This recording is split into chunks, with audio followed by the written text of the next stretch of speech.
I remember looking out at the ocean that morning. Everything was sparkling. I lived in this postcard town, you know? Surfers, million-dollar homes, sun-drenched cafes. But I was barely scraping by. Tuition, rent, it was all just swallowing me whole. Every month, a fresh wave of panic. That's why I did it. I'd seen the ads, heard the whispers about sugar daddies online. I told myself it was just a shortcut. A temporary thing. I built this profile. Put up a picture I hated. It felt clinical. Transactional. Like I was selling a product. Not myself. I just needed to pay rent. Then he messaged me. Richard. He sounded normal. He wanted to go to some hot springs a few hours inland. A weekend trip. I told my friends everything. His name. The motel he booked. The license plate. Every detail. Like a safety net. And I insisted on separate rooms. That was my line. My non-negotiable. The drive felt long. The coast gave way to dry hills, then scrub brush. Cell service started to fade. The GPS blinked in and out. The hot springs getaway vibe evaporated mile by mile. When I finally pulled up, my stomach dropped. The place was barely a motel. 2 stories. Peeling paint. A flickering neon sign that just said motel. The "no vacancy" part was burnt out. And honestly, it looked mostly empty. Like 3 cars in the whole lot. Richard was waiting outside his room. He wasn't like his profile picture. Not at all. His clothes were rumpled. His eyes looked tired. Or something else. I don't know. He just seemed worn. He gestured inside. His duffel bag was already on one of the 2 beds. Thought you wanted separate rooms, I said. My voice was tight. He just blinked.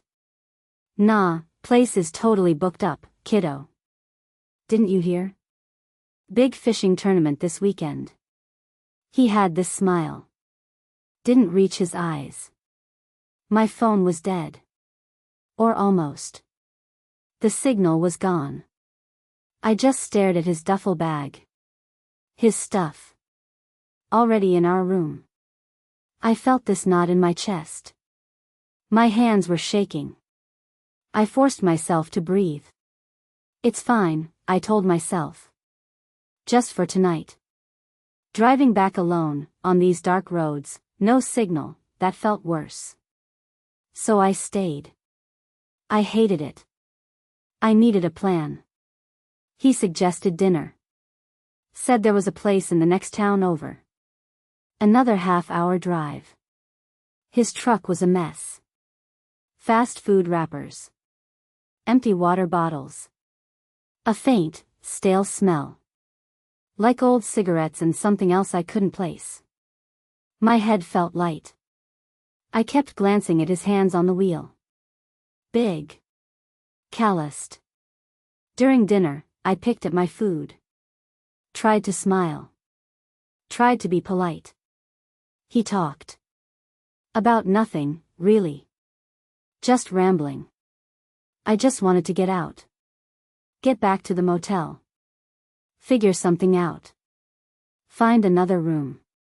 Or just leave. But the roads. The darkness. It was all just too much. Back at the motel, my phone was still useless. No signal. I tried the motel office door. Locked. Dark. I knocked. Nothing. I went back to the room. Richard was slumped on his bed. He watched me. Hot springs open late, he mumbled.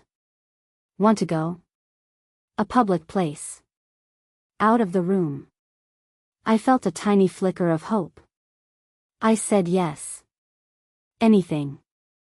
The springs themselves were nice. A little murky, but warm. We sat in silence for a while. Then he started talking. About an ex-girlfriend. Said he'd brought me here to make her jealous. Because she worked at the Springs. But she wasn't there. He seemed genuinely disappointed. Like his whole plan had just unraveled. Guess we can just head back then, he said. And that was it.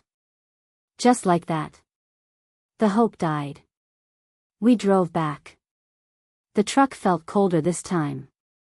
The silence heavier. I kept checking the rearview mirror. Even though it was just us. Just him. Back in that room, the air was thick. Heavy. He started telling stories. About his life. His childhood. And for a second, a fleeting second, I almost felt bad for him. Like maybe he was just lonely. A bit pathetic. Then he changed. His voice dropped. He started talking about his wives. 2 of them. He said one was murdered. Found her himself. He described it. The blood. The way she looked. Like he was reading from a script. Or replaying it in his head. Then he said the other one just vanished. Gone. Presumed dead. He said it with this flat effect. No emotion. Like he was talking about the weather. Or something he'd read in a newspaper. The temperature in the room plummeted. I could feel the hairs on my arms stand up. This wasn't just loneliness. This was something else entirely. Something cold. Something dead behind the eyes. My heart was pounding so hard I thought he'd hear it. I needed to get out. I mumbled something about needing the bathroom. Slammed the door shut behind me. Fumbled for my phone. Still no signal. No bars. My friends. I needed my friends. I started typing. Frantically. To the guys I'd told. My male friends. Help me. I'm at the motel. He's weird. Dangerous. I hit send. It wouldn't go. No service. I started shaking. Tears welled up. Then, a tiny sliver of hope. 1 bar. Just one. An incoming call. It was Sarah. My best friend. My lifeline. Sarah. I hissed, keeping my voice low. Don't hang up. Just stay on the line. Don't say anything. Just listen. She must have heard the terror in my voice. She stayed silent. I heard her breathing. A tiny anchor. I leaned against the cold tile. Just needed to get through the night. Just needed to survive. I splashed water on my face. Took a deep breath. Tried to compose myself. Richard was still on his bed when I came out. He looked up. His eyes, they were just black. Empty. I'm tired, I said. My voice was a whisper. Think I'll try to get some sleep. He nodded slowly.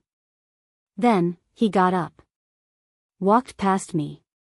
Right into the bathroom. My stomach twisted. What was he doing? I heard the rustle of plastic. A drawer opening. Closing. The water running. My eyes darted to the door. Too far. No signal. No car keys. I could hear Sarah's faint breathing on the line. A ghost of a connection. He emerged a moment later. And he was holding something. Long, thin. Gleaming. A straight razor. It looked old. Well used. He held it up. The blade glinted under the dim motel light. He put the flat of it against his neck. Ran it slowly. Feels nice, he said. His voice was oddly soft. Almost dreamy. You should shave me. My breath caught.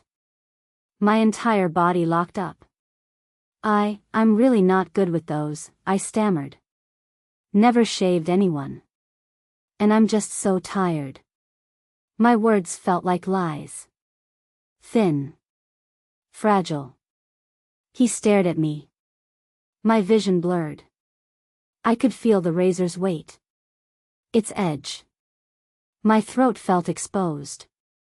Sure, he said. No emotion. He just let the razor drop onto the nightstand between the beds. Right next to him. Get some sleep, then. I crawled into my bed.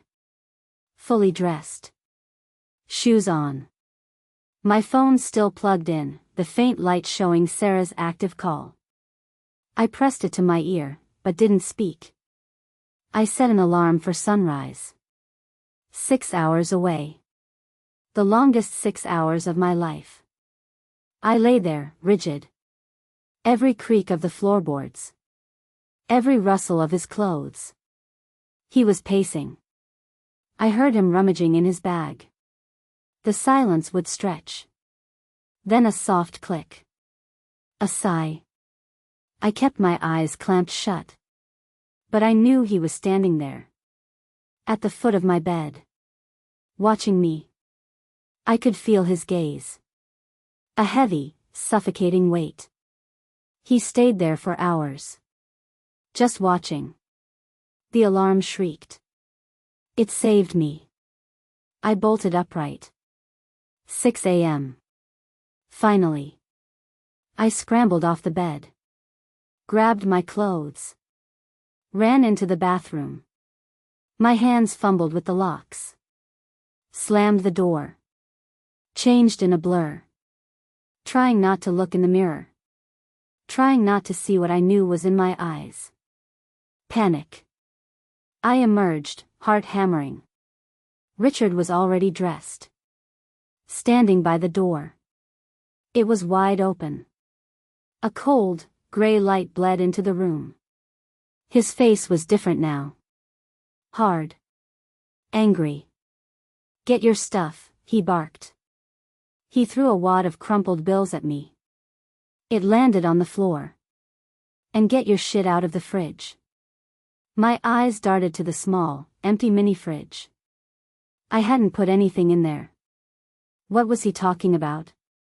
My mind was racing. Just go. Just get out. I scooped up the money. Didn't count it. Grabbed my tiny bag. Didn't look back. Walked out. Into the pale morning light. My car. Keys felt heavy. My hands were shaking too much to get them into the ignition. I looked around the empty lot. 3 cars. Just like when I arrived. No fishing tournament. He lied about all of it. Every single thing. I started the engine. Pulled out. Richard was standing in the doorway. Watching me. I didn't wave. Didn't look in the rearview mirror until I was miles down the road. The sun was rising. It looked like any other day. But it wasn't. Nothing would ever be the same. I just kept driving. When I got home, hours later, I was numb. Exhausted. My phone finally had signal. It buzzed. A notification. From the website. It was him. Richard. A new message. Had a great time with you, it read. Can't wait to visit you soon. My apartment suddenly felt very, very exposed. I never told him where I lived. Not my full address. Just the town. I don't know how he knows. But he knows. And I just keep seeing that razor. And his eyes. Right there. In my head.